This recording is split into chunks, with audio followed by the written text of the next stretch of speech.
আল্লাহকে ভয় করলেন, নবীর মহব্বত নাই, এ ভয় দিয়েও কাজ হবে না। এখন আল্লাহকে ভয় আছে, নবীর মহব্বত আছে, নবীর মহব্বত আছে, তারপরেও আল্লাহকে পাবেন না কেন? রাসূল বলছে আল্লাহর জান্নাত পাইতে গেলে, আল্লাহকে খুশি করতে গেলে তোমার আরেকটা কাজ বাকি রয়ে গেছে, সেটা হলো আল্লাহ রাব্বুল আলামিন কোরআন শরীফে বলেছেন ওয়াবিল ওয়ালিদাইনি ইহসানা, আর নবী হাদিস শরীফে বলেছেন আল জান্নাতু তাহতা আকদামিল উম্মাহাত। উম্মতেরা রে, তোর মায়ের পায়ের নিচে তোর জান্নাত। যত কিছু করেন, জান্নাতটা তো মায়ের পায়ের নিচে। এই মাকে যারা কষ্ট দেবেন, আঘাত দিবেন, নামাজ, রোজা, হজ, যাকাত, মুফতি, মুহাদ্দিস, মুফাসসির, মক্কা মদিনার ইমাম সাহেব যদি হন, মার কলিজায় আঘাত দিলে আল্লাহর জান্নাতে আপনার জায়গা হবে না।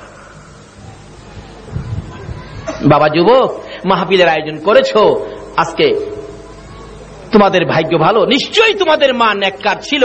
মাহফিলের আয়োজন ওই মায়ের সন্তানেরা করেছে যেই মা এই সন্তান পেটে থাকাকালীন একদিন হইলেও কোরআন তেলাওয়াত করেছিল, বিদায় আজকে ওই সন্তানগুলো মাহফিলের আয়োজন করেছে। রাসূল বলেছেন মার পায়ের নিচে। বলুন কার পায়ের নিচে? আমার নবী নিজেও মায়ের পাগল ছিল কিনা? আল্লাহু আকবার। বাবার পাগল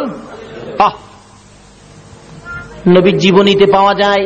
নবীর বয়স যখন 6, বলুন কত? আমার নবী 6 বছর বয়সে সন্ধ্যার সময় তাকাইয়া দেখে তার বয়সের ছেলেরা বাবার কুলে উঠে 2 গালে চুমা দেয়। আমার নবী তাকায় তাকায় দেখে নাই রে, আমার বাবা নাই। নবী রওনা হলেন, পাহাড়ের দিকে যাইতেছে। বাবা গো, বাবা গো, বাবা গো কইয়া কোত্থেকে যেন আবু জাহেল আসতেছেন।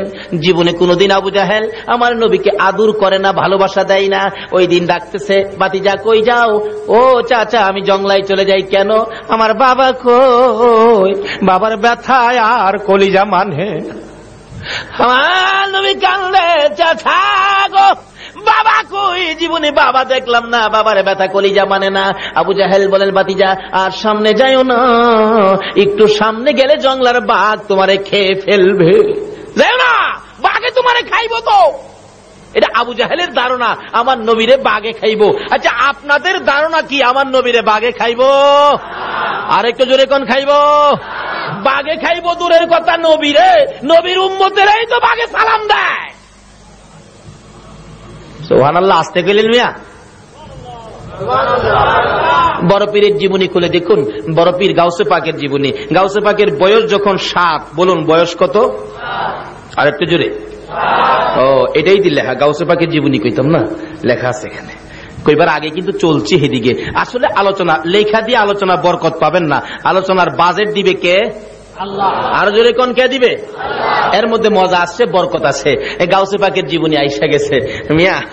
গাউসে পাকও তো মা বাবার গর্তেই হয়েছে, কি বলেন, ঠিক কিনা? এবার গাউসে পাক 7 বছর বয়স। কয় বছর? 7 বছর বয়সে ওনার বাবা আবু সালে জঙ্গি মুসা ব্যবসার উদ্দেশ্যে যাবে ইয়ামেন। বাগদাদ থেকে রওনা হবে তো সামনে দাঁড়ায় ডাকে, আবু কি আমারে নিয়ে যাইতে